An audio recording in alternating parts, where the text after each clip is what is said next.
Bueno, vimos de presenciar a moción de censura contra o alcalde electo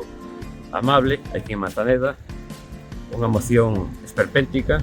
unha moción apoiada en dous tránsfugas que foron no seu momento na lista do Partido Socialista,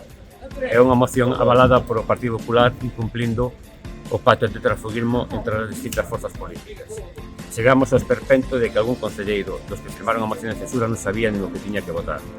Bueno, este é o culmen dun despropósito por parte da dirección do Partido Popular aquí na provincia de Ourense, un desleixo absoluto á opinión da veciñanza de Manzaneda e donde o Partido Socialista non vai quedar ás esperas do que pode pasar. Denunciamos totalmente esta práctica, esta moción presentada con o apoio de dous tránsfugas. Nós, o Partido Socialista, levamos este próximo venres na Deputación de Ourense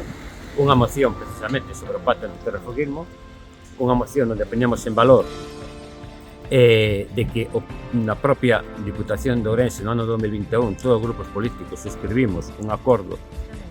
ao respecto de non facer moción de censura apoiadas en tránsfugas, e onde vamos facer hincapié tamén de que o Partido Popular incumpliu este pacto firmado por todas as forzas políticas da Diputación de Ourense.